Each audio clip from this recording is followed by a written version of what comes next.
Parámetros eléctricos fundamentales de corriente continua y corriente alterna. Para empezar debemos de iniciar con algunas definiciones. La principal y más básica, ¿qué es la electricidad? Si nos vamos al diccionario, se refiere como la fuerza que se manifiesta por la atracción o repulsión entre partículas cargadas, originada por la existencia de electrones y protones. Pero de una manera más coloquial podemos decir que es como un fenómeno físico que se manifiesta como el flujo de electrones. Es aquí donde nos ponemos a pensar, ¿qué tan importante es la electricidad? ¿Se imaginan su vida sin ella?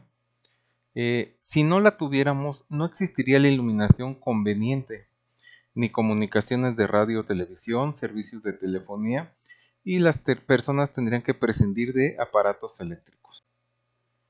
¿Cómo surgió todo esto? Se considera el padre de electricidad a Michael Faraday. Él establece las bases de que la electricidad y el magnetismo son lo mismo. Los campos magnéticos en movimiento producen electricidad y la electricidad produce campos magnéticos. Esto es, si deseamos electricidad necesitamos generar variaciones de magnetismo en un cable conductor. Si movemos un imán en un circuito se inducirá una corriente eléctrica. Ya hemos estado hablando de lo que es la electricidad, pero ¿qué es el electrón? Comúnmente se representa con el símbolo E a la negativa. Es una partícula subatómica con una carga eléctrica negativa. Forma la corteza exterior reactiva de los átomos que interaccionan con otros.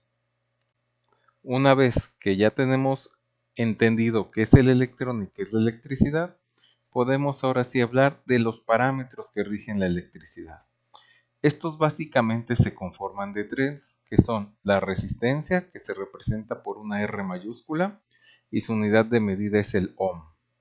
La corriente, que se representa por una I mayúscula, y su unidad es el ampere. Y el voltaje, que se representa con una V mayúscula, y su unidad es el volt. Pero, ¿qué es el voltaje?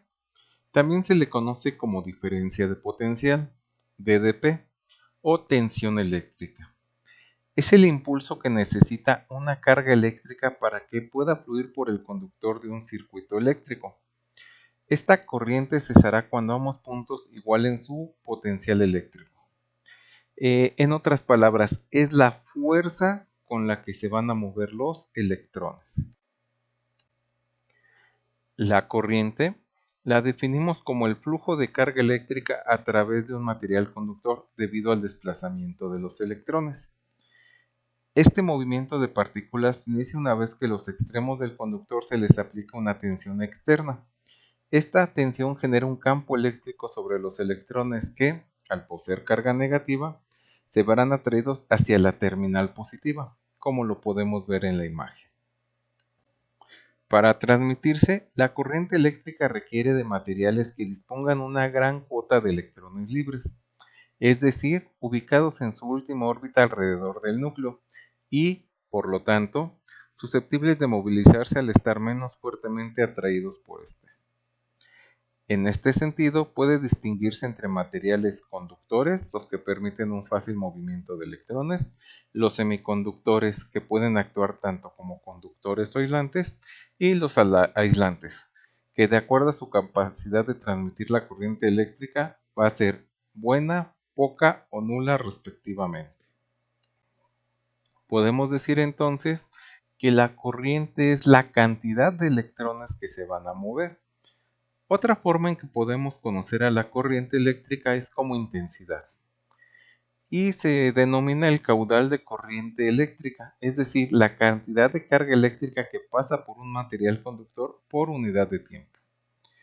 El caudal de corriente eléctrica puede compararse con la cantidad de agua que transcurre en un río, capaz de movilizar cargas y llevar a cabo una cantidad de trabajo. Su fórmula es corriente igual a carga representada por una Q minúscula sobre el tiempo, representado por una T minúscula. Según el sistema internacional, la intensidad se mide en coulombs por carga. Sus unidades serían entonces coulomb sobre segundo, lo que equivale a un amperio, el cual es la unidad básica de la intensidad eléctrica. Al principio, para medir la intensidad eléctrica se empleaba un galvanómetro, el cual, por el principio de D'Arsóval, cuando llegaba una corriente, el cable se iba a enrollar, lo que propiciaba que se moviera una aguja donde se veía la medición de corriente. Y por último, la resistencia es la oposición al flujo de corriente.